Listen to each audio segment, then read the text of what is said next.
Kicking off the list at number 10, Grey Hulk. One of the more badass versions of the Hulk was also the earliest. See, originally Stan Lee wanted the Hulk to be grey, but ink problems made him green. The Incredible Hulk made his first smashing appearance in 1962 when a teenager, Rick Jones, was about to be caught up in a gamma bomb test. Scientist Bruce Banner ran out and threw him to safety, but in doing so he himself was caught in said explosion, and in turn he was irradiated with radioactive particles, becoming the Grey Hulk.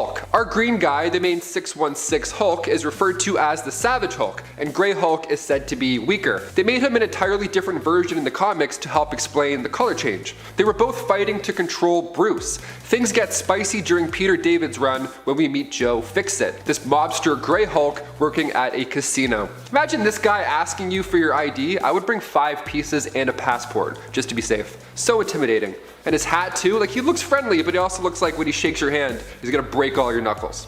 Number 9, SKULK. Coming to life in Doctor Strange Fate issue 1 back in 1996, Marvel's Bruce Banner combined with DC's Solomon Grundy. How fun. Another grey version, but a little more out there this time around. Solomon appeared right before Bruce Banner was caught in that gamma bomb explosion, so now the two ended up fusing together, creating SKULK. SKULK was taught by Doctor Strange Fate that in order to remain in human form, you need the assistance of magic. Black Widow's palm dances will not work in this universe, my friend. So Banner was like, alright, I'll work for you, just make sure I don't become that awful pale monster. Deal? Deal. Great, awesome. SKULK's last comic was in Lobo the Duck issue 1 just a year later. He died in the destruction caused by the Gold Kidney Lady. Yes, you heard me correctly. And before we list off some other fun versions of the Hulk, if you want to SKULK smash that like button, that would be lovely. Those clicks really do help us out a lot here. You all rock. Now let's keep this list going. Number 8, Peter Parker. Looking now to the 2006 bullet point storyline, if you haven't already guessed from the title, this one's a superhero swap. We love those. Now this is a life where Uncle Ben, well, still died, but he died a lot earlier, so unfortunately he wasn't around to mentor Peter. Give him the whole with great power comes great responsibility rundown. So now Peter's stealing Jeeps, he's blasting Green Day and flipping off the elderly, just the complete opposite guy that we know and love. During the Jeep joyride, it ran out of gas, so Sneaky Pete went off to look for some more to help fill up. Now while he was searching, that's when he just happened to stumble across that gamma bomb test, and he didn't realize that he had this Hulk side to him until later on that night. His friends got in trouble, so they blamed Peter, and that's when he got really angry, and then he turned into the Hulk for the first time. It was nuts. Aunt May straight up had a heart attack.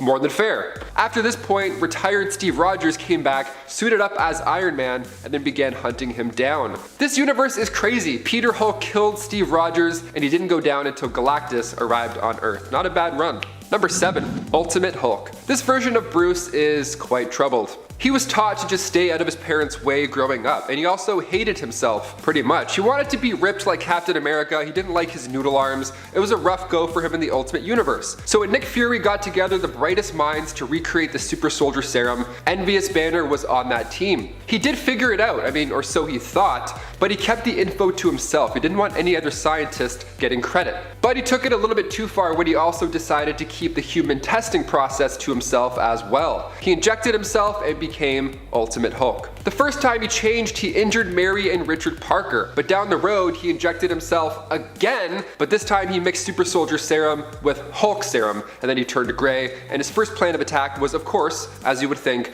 to fight Freddie Prinze Jr. Yeah. Number 6, Infernal Hulk. First appearing in Deadpool Annual 1, this version picks up after Bruce Banner became the Sorcerer Supreme, and his first trick was to separate the Hulk from himself and just banish him as far away as possible. And what better place to throw him than the pits of hell? While in the land down under, Hulk became Infernal Hulk. A little more scary looking than Joe Fixit, just a little bit. So when our 616 Banner arrived to this universe with Spider-Man, Infernal Hulk traded places in hell with the other Bruce's Hulk persona. So now that Infernal Hulk is free and he's going back after Banner, he's pissed. So Deadpool, Spidey, and Supreme Banner, they all figured, okay, let's just reverse this banishing spell, and then as soon as Banner shows back up, we break his neck. Alright, go team, let's do it. Number 5, Hulk 2099. John Eisenhart this time around made his first appearance in 2099 Unlimited issue 1 back in 1993. This is the future, of course, one of many alternate Marvel futures where heroes are simply no more. But fear not, as we still have cults. Thank God, you gotta have those cults. One cult called the Knights of Banner was piquing the interest of Eisenhart, but at this point, he was this LA movie studio guy and he wanted to make a movie about these knights or this Hulk cult or whatever. They're pretty much us in the future. They worship the Hulk, they have meetings, they talk about him, they probably create top 10 lists, I don't know. But when they turned down the money and said beat it, Eisenhart wasn't happy. So he tricked one of the young members, Gawain, into spilling the beans about the cult and how they're performing illegal gamma experiments. Gawain is actually a reference to Sir Gawain and the Green Knight, an Arthurian story that combined the beheading game and the exchange of winnings. And that's exactly what happened here. John reported this cult and its new secrets and the police raided and killed everybody. All but Gawain. So John tried to fix what he'd caused, but it was far too late. After a gamma bomb went off, he was turned into the 2099 Hulk. Consumed now with guilt as well, he vowed to protect the young knight, and when Draco killed Gawain, spoilers, he figured he would just defend the people from future threats. Number 4. Compound Hulk. First appearing in Hulk Volume 2, Issue 30, Clue is a smarter version of that Grey Hulk that I mentioned earlier in this list. He's an advanced clone rather, created by Xemnu. Now Clue was the result of a cloning gone wrong, classic, and then when Clue and Xemnu were fighting Red Hulk, Impossible Man came in, he was watching the whole thing, and he used his powers to merge both of those guys into the compound Clue. He didn't last long at all, but anytime the words merge and Hulk are in play, it's bound to get weird. Number 3. Venom Hulk. Venom Hulk is as terrifying as you think. It all goes down in What If Issue 4. It shows us what would happen if the alien costume had possessed Spider-Man. So if the Fantastic Four hadn't have been able to separate Peter and the suit initially. It's a fun little alternative. It gets pretty ugly quickly and the other Avengers are called upon to try and stop Peter from causing more irreversible damage. Doctor Strange is hurling spells at him for hours, still it's no use. And you'd think when the Hulk came along he could just, huck Peter into a few walls until he calms down. But he arrives and the symbiote sees his power and he's like, that looks pretty good, I want that, give me. And then when it comes into contact with the Hulk, this nightmare is born. When Thor comes in to hopefully try and end this disaster of a situation, he too is consumed by the symbiote. I really hope we get to see some sort of evil version of the Hulk in this What If Disney show. I mean, Venom Hulk would be amazing. I would love to see this issue on TV. Might be a little long shot, but maybe Grey Hulk perhaps, I don't know. Some sort of evil Hulk is coming, I feel it. Number 2. Lizard Hulk. Still green this time around, just a little more wet and scaly. He comes from Earth 19919. Robert Banner, of course, has a similar origin as the Hulk that we're now familiar with, only he was infected by the Spider Virus in Spider Island Issue 1. So a little more this time around. Now he's got extra arms and he's even more powerful. Just what you want. The Spider Queen at this point is standing tall over Manhattan with the residents of New York City turning into spiders, which I gotta say, worst thing I've ever heard. I feel itchy just reading that. And as for our heroes, it's probably best if they switch to a different animal's DNA to avoid the whole mind control Spider Queen awful situation. So Captain America gets a hairy upgrade and the Hulk gets paired with some lizard DNA, resulting in a weird but exciting storyline. Major Godzilla vibes over here. And finally, number 1, you guessed it, Old Man Logan. Remember that time that the Hulk was a landlord and had Hulklings with his cousin Jen Walters? Let's talk about it. Old Man Logan is an absolute masterpiece, first of all. Created by Mark Miller and Steve McNiven, we get to see a dark future where supervillains have taken over the United States. Bruce Banner ended up taking over California from Abomination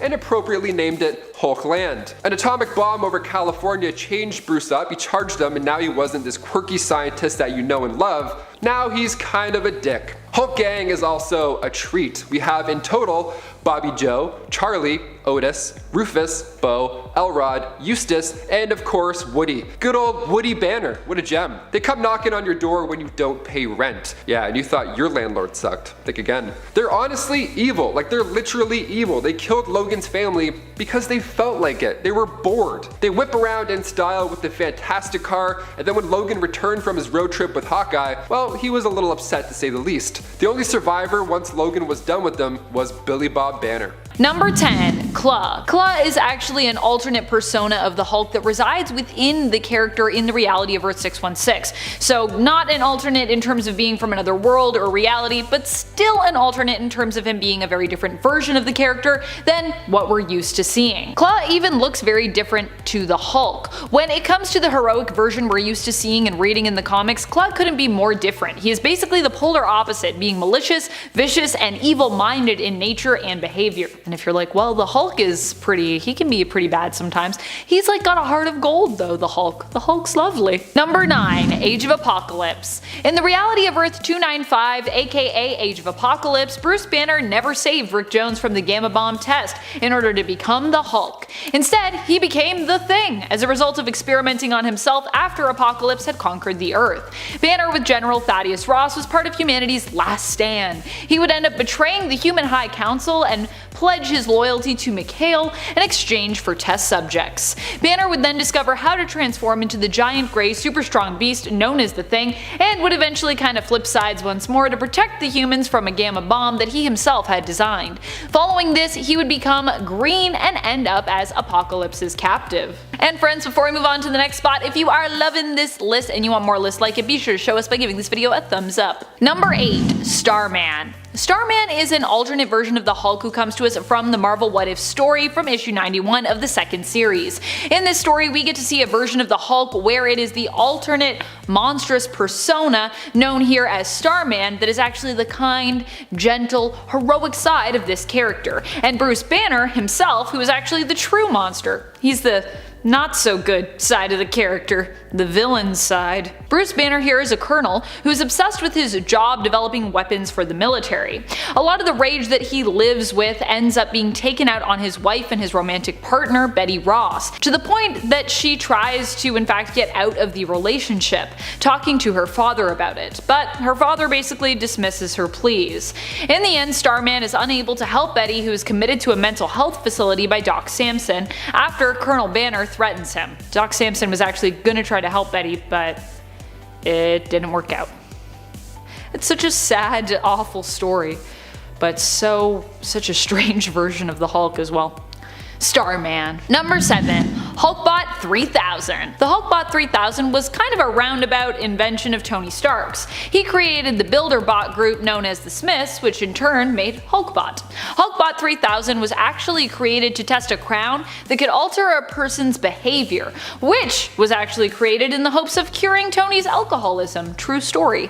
Though he claimed the crown was being developed in order to help with the Hulk's often raging personality. What's really odd about Hulkbot though, other than the creation's purpose for existing, is that Hulkbot 3000 is only one of the many different robot versions of the Hulk to exist in the comics, and even in the 616 universe. Like, there have been a lot of Robo-Hulks. I could probably do a top 10 list on robot Hulks. Number 6, Breaker Apart. Also known as the Breaker of Worlds, this is a version of the Hulk belonging to an alternate future that doesn't yet have an official number, but was given the temporary reality number of Earth 781 for now. So we'll just have that number here because you never know, it could become official. He makes his first appearance in the Immortal Hulk series in issue 20, but wouldn't be given the name Breaker Apart until issue 25. In this alternate future, Hulk ends up surviving until the end of the universe due to his immortality. He ends up being possessed, however, by the One Below All and killing some of his universe's most powerful beings, including Galactus and Franklin Richards. Breaker Apart later garners the attention of the sentience of the universe, who looks to merge with him in order to create the beginning of a new universe or cosmos. This is probably also one of the most powerful alternate versions of the Hulk because he basically becomes like Galactus. Evil Galactus? Galactus already is pretty evil, I guess. Galactus to me is neutral. He's just hungry. He's cool. Number 5, Ruins. In the Ruins reality of Earth 9591, the Hulk isn't quite as fantastical or as fabulous as our 616 version of the characters. So fabulous. Runes is a series that allows us to get a glimpse of an alternate reality where superpowers are more like curses or death sentences, more realistic to how things might actually go for those who received them in the real world, like the Hulk. Here, Bruce Banner does rush onto the Gamma Bomb test site in an attempt to protect Rick Jones, who wandered onto the testing grounds. However, he doesn't gain a giant, super strong and all green persona as a result. Instead, he becomes riddled with multiplying green tumors, which ultimately tear him apart from the inside out, mutating him into something much more horrific to behold. It's both weird and terrifying. Number 4, 1,000 Hulks. What if there wasn't just one Hulk, but multiple Hulks? Hundreds of Hulks, if you will. That is a reality we explore in the alternate reality belonging to issue 71 of the second volume of What If. In that issue, we get to explore a world where gamma bombs end up being dropped on Hiroshima and Nagasaki, and transforms hundreds of people. This actually gives the people of Japan a powerful army of Hulks, which allows them to conquer the US and rule over them for years. While one Hulk is already pretty strange, living in a reality where there are multiple Hulks who created a Hulk army seems even more bizarre by comparison. Number 3, Orange Hulk. Maybe one of the most random alternates out there. Orange Hulk hails from the reality of Age of Apocalypse. Unlike the other version we talked about way earlier on this list, Orange Hulk has no attachment to Bruce Banner, and as a matter of fact, we don't actually know who he really is under all that orange and all that Hulk. What we do know is that Orange Hulk is solar powered, gaining strength from the sun, and is in fact implied to be stronger during daylight hours because of this. Orange Hulk serves on Weapon Omega's Black Legion team, and honestly, every time I see him, he makes me want some Sunny D. That's not any kind of paid endorsement, to be clear, that's just the truth.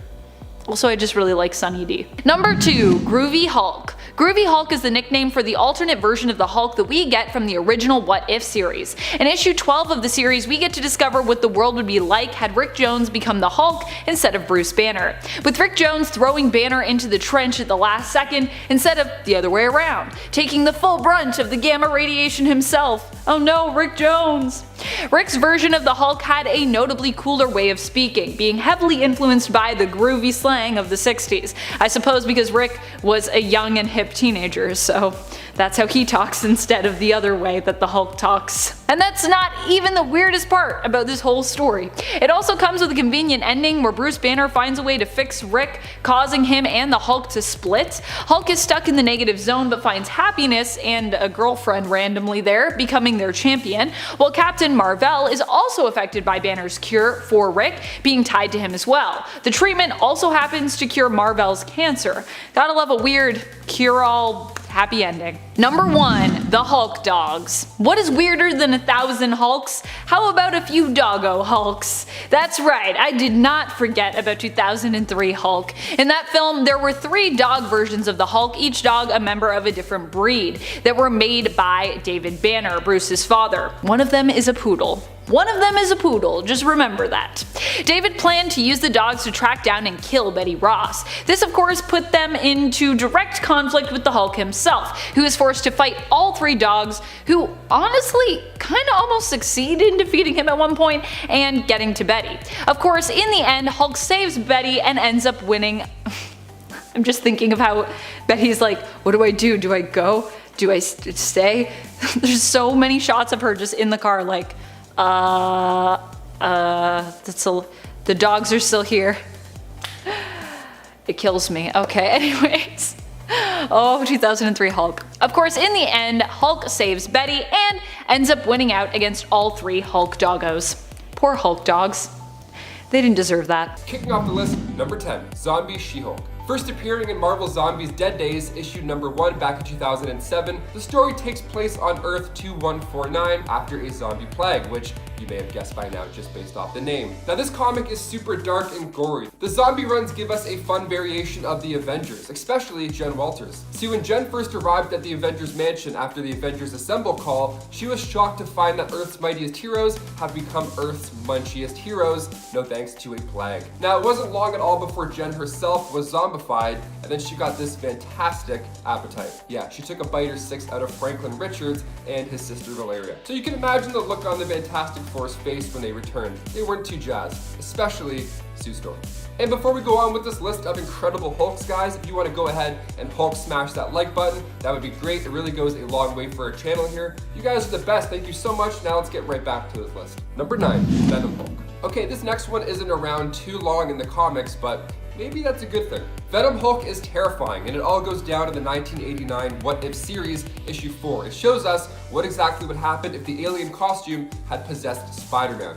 It's a pretty scary alternative to if the Fantastic Four hadn't been able to separate Peter and the suit originally. Now it gets ugly pretty quickly, and the other Avengers are called upon to try and stop Peter from causing irreversible damage. Doctor Strange hurls spells at him for hours, and it's still no use. Now it's no surprise that when the Hulk comes in to start smashing, the symbiote sees his power and it wants that power. It's like, oh, this guy's pretty jacked. And then when it comes into contact with the Hulk, this behemoth is born. So finally Thor comes around to hopefully try and end this disaster of a situation, but he's greeted by a creature containing the powers of both Spider-Man and the Hulk.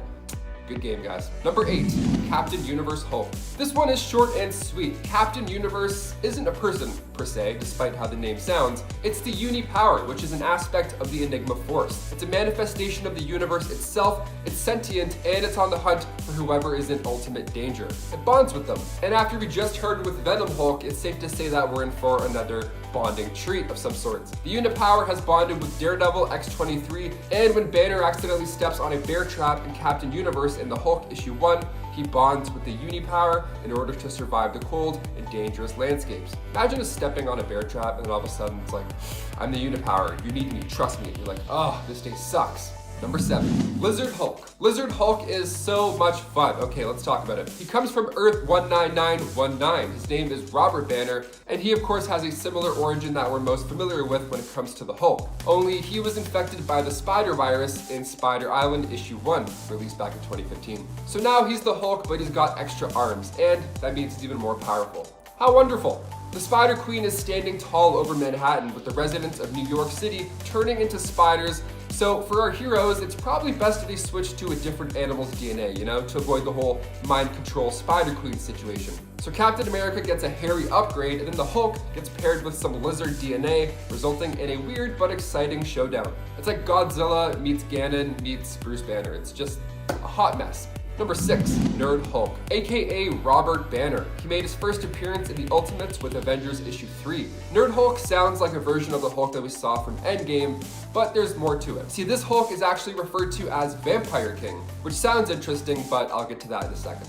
So he was a clone originally created by Stark's older brother, Gregory Stark. Now the clone has all the smarts and it has the Hulk's strength, but it lacked the anger, which Captain America wasn't really a fan of. See, Cap was also able to take him down easily, so it's clear you need to have anger in order to be the Hulk completely. So when Nerd Hulk is sent to take on Red Skull, he's actually able to crush the Cosmic Cube. Only this was an illusion and the Red Skull was able to blast Nerd Hulk away. So now we need an upgrade. We need to change something up. We can't have the Hulk just getting blasted away every time there's a mission. We needed some anger in there so our clone Robert can pull his weight, literally. So he wasn't active for a while after this point. He was even denied when he asked to rejoin the team after they took on Ghost Rider. Poor Robert. So he traveled to New York City where there just happened to be a vampire outbreak. So now he's Team Edward, vampire and all. He's working for the vamp leader referred to as Anthony. So Banner ended up disagreeing with his leadership and took him out of the picture, and he actually took his spot. So now, Nerd Vampire Hulk was the new leader of the vampires, which is pretty sweet. Something we're probably not gonna get on screen, but it's nice to imagine. Number 5, Betty Ross, She-Hulk. While Jen Walters is known as the badass lawyer cousin of Bruce, who also likes to get big and green and punchy, Betty Ross has also held the mantle of one of Earth's mightiest. Coming again from the Ultimate Universe, Earth 1610, Betty Ross made her first appearance in Ultimates issue 3, and she's the daughter of General Ross, and she was actually roommates with Janet Van Dyne in college. So Janet started seeing Hank Pym, you know, that guy who's not the best at all, and then Betty started to date Bruce Banner. Now, as she watched Banner turn into the Hulk and smash things around, she actually grew to like him even more. Maybe she's into the bad boys, who knows? And then later on, Bruce had been out on trial and given the death sentence, you know, being the Hulk and all. He got into some trouble, and she was just devastated. So at this point, Jennifer Walters comes into the picture, but not as another version of the Hulk, not as She-Hulk. No, she comes in because she cracked the code on the serum at this point. She figured it out. So Betty lied to Nick Fury and said that Jennifer Walters was actually planning on selling that serum, but really she was just pirating the new Star Trek early. Which isn't nearly as bad as selling a super serum. So Betty herself ended up injecting the serum right before jumping out of a shield jet, and then she landed on the ground, and now she announced that she is Plan B. We love a cool superhero entrance. So Betty fought Wolverine and actually managed to gouge his eyes out, which, not too shabby. Wolverine ended up winning in the long run, so now Betty is forced to wear a necklace that would choke her if she turned bigger and turned into the Hulk. Some of these stories are fun, some of them are just tragic. Betty's story is mostly tragic in this sense. Number 4, Red Hulk. He made his first appearance in the Incredible Hulk issue 1 as General Ross, but come the first issue of volume 2, Ross goes beast mode. He becomes one of the Hulk's greatest threats. He becomes the Red Hulk. Now, Red Hulk was created using gamma radiation, just like our Hulk, but what makes him even more of a menace is the fact that he also has cosmic rays added to that aggressive mix. Now, the Red Hulk doesn't get stronger the angrier he gets like Bruce does, he actually gets hotter. He physically gets hotter, he starts to burn up. During one of their first run-ins with the Red Hulk, when the two Goliaths were battling it out,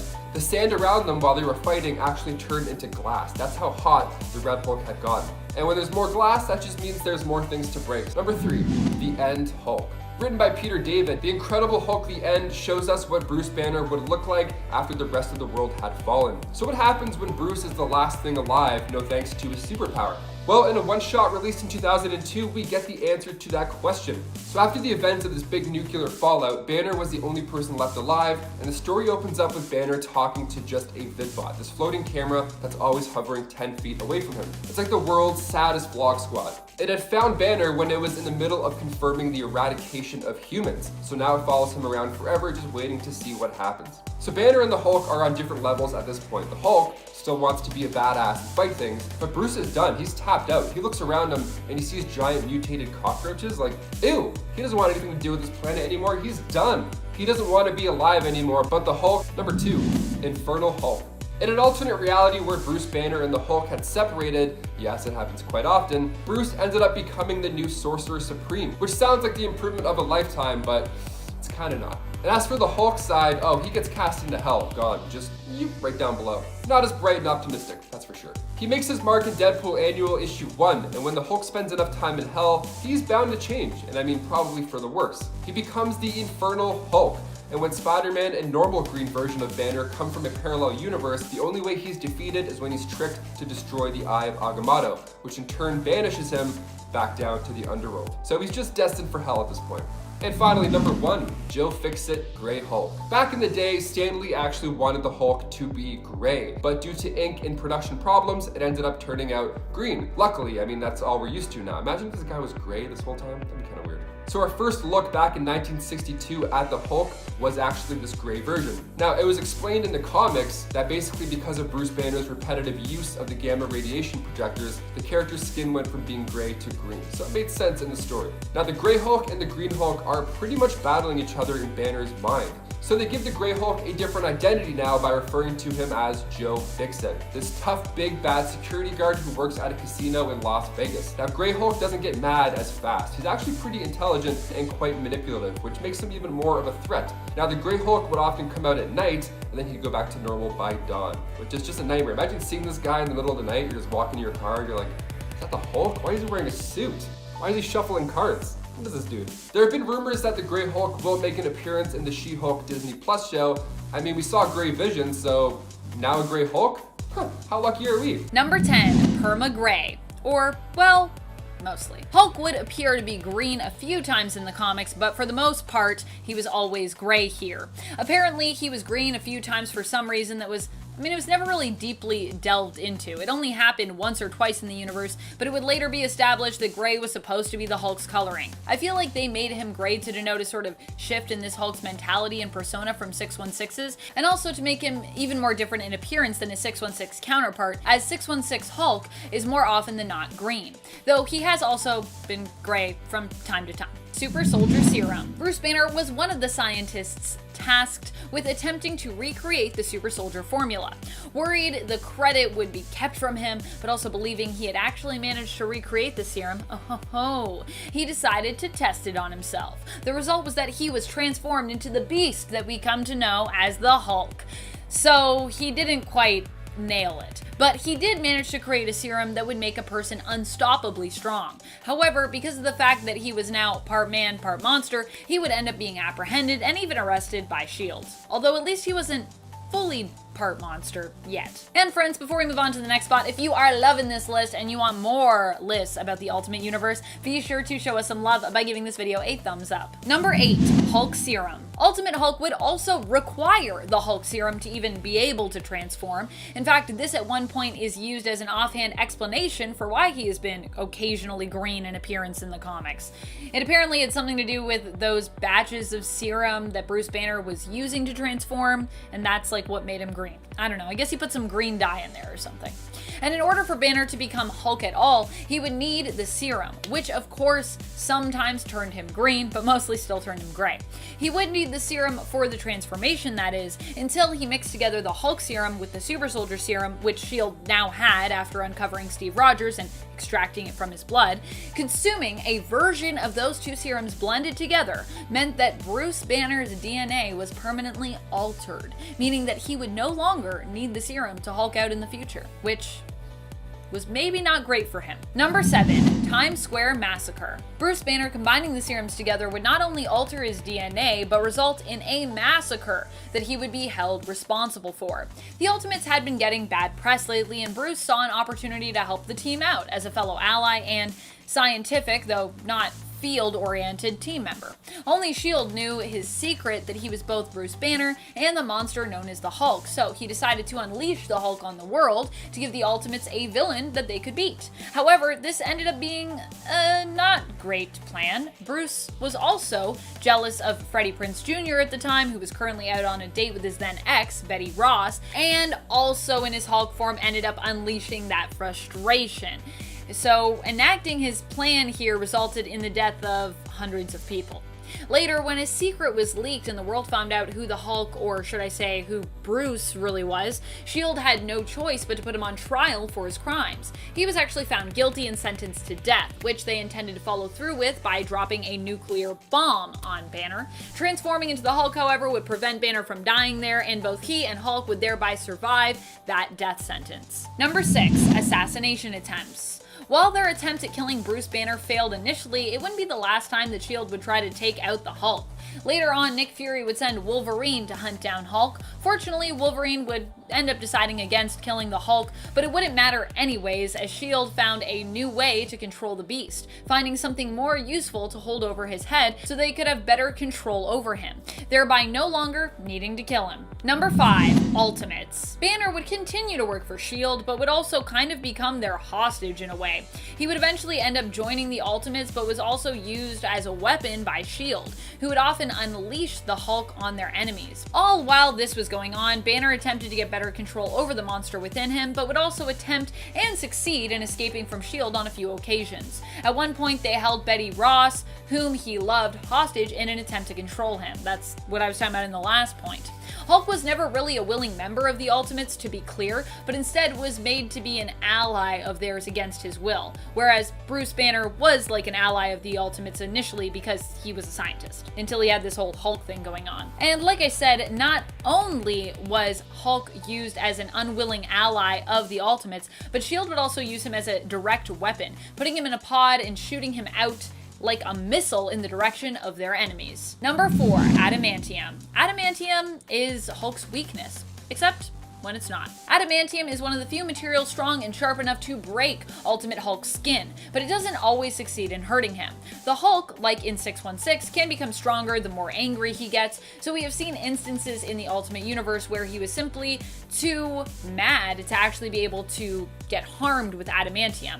At one point, they tried to puncture his skin with an adamantium needle, but Hulk's skin is so tough at that time because of how furious he is that he just breaks it. Number 3, killed Spider-Man's parents? Spider-Man's parents were killed by the Hulk? No, not really. But it was definitely made to seem that way in Ultimate Origins. In issue number 4, we see Bruce as the Hulk losing control and destroying his lab. This is implied to be his first transformation and taste of that loss of control. Richard Parker also happened to be working in the lab that day. His wife Mary came to pick him up with their infant son Peter in tow. I guess she couldn't get a sitter or something like that. Richard, in fact, is in the lab when it explodes and comes crashing down around him, and we see Mary get struck by a steel beam as it flies out from the explosion explosion. It seems to be heavily implied that the two of them die here, although that completely contradicts everything that has already been established about their deaths and about Peter's childhood, which we know from Ultimate Spider-Man. And I think, oddly enough, I think this issue is Bendis, and I believe all of that is also Bendis, so I don't know what's happening here. It's like Bendis contradicting himself. Now, for this whole event to have actually happened with the Parkers, it's more likely that they were just very badly wounded in this explosion, despite the fact that it looks like they are both quite dead here. It's actually little Peter who manages to reverse the transformation, helping Hulk to calm down and turn back into Bruce here, only for him to get beaten down by Nick Fury, who is evidently none too pleased with his lead scientist. He's like, what did you do? Don't do that. Now we're going to basically hold you as our prisoner. Number 2, Dark Ultimates. While Hulk has also worked alongside the Ultimates in the past, he also has no real allegiance to the team, especially considering he was often made to join the fray against his will. So it wasn't surprising that when the Maker, aka Ultimate Reed Richards, offered the Hulk a place on his more sinister Dark Ultimates team, that the Hulk readily accepted that. Reed was hoping that the team would help him to win in a final standoff against the Ultimates. Little did any of them know that there was an even greater threat looming that was even bigger than either side could have imagined. A threat that would successfully wipe out their entire universe of Earth 1610. At least temporarily. Number 1, First Hulk. Bruce Banner might be acknowledged as the Hulk even in the Ultimate Universe, but on Earth 1610, he was not the first person to become the Hulk. The first Hulk in the Ultimate Universe was actually Tyrone Cash, aka Leonard Williams. Williams was a professor and scientist who had actually been a mentor to Bruce Banner. He had his own motives for working to create the serum that would turn him into the Hulk, and actually took it before Banner did. Cash would use his brilliant mind to avoid capture for years, and would also operate as a criminal during that time. But eventually he would be apprehended and would end up joining the Ultimate Avengers team, which in this reality is a team more comparable to DC's Suicide Squad than the Avengers of Earth 616. You can check out Tyrone Cash in Ultimate Avengers 2, which is the name of a series, not like issue 2. Just to be clear, there's a lot of numbers in Ultimates.